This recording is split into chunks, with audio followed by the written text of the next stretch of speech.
North Korea has officially threatened to shoot down U.S. bombers, even if they aren't over North Korean territory, according to North Korea's foreign minister.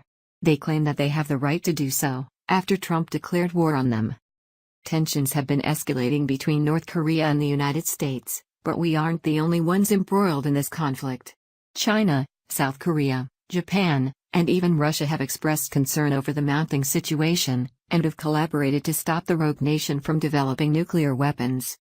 The whole world should clearly remember it was the U.S. who first declared war on our country, North Korean Foreign Minister Ri Yong-ho told reporters in New York.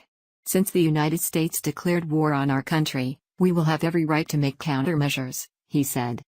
New York Post reports that these countermeasures include shooting down U.S. bombers, even when they aren't inside the airspace border of North Korea. The threats came a day after a North Korean parliamentary committee sent a letter to several international parliaments condemning Trump's saber-rattling. The letter sent Sunday condemned Trump, calling his speech at the UN last week ignorant. Trump threatened to totally destroy North Korea and its 25 million people and called North Korean dictator Kim Jong-un Rocket Man, remarks that he reportedly ad-libbed while veering off script from his prepared remarks, which had been vetted by his top national security officials.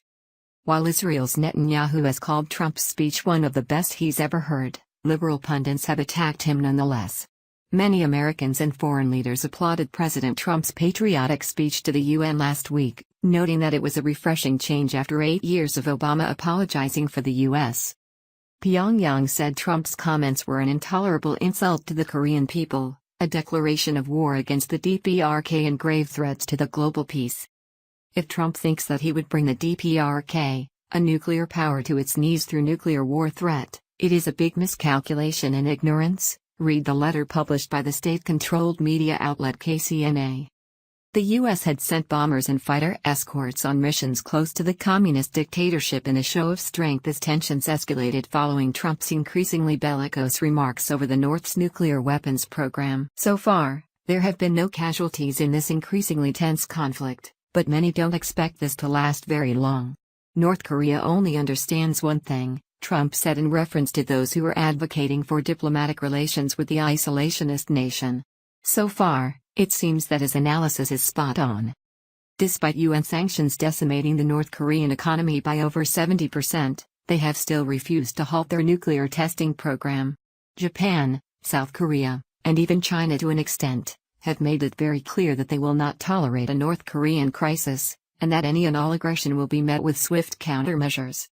Trump has also threatened to rain down fire and fury, unlike which the world has ever seen, and while most men and women in our armed forces would rather avoid a physical conflict, it seems that a battle between the North Korean mini-tyrant and #MAGA tweeting POTUS is inevitable.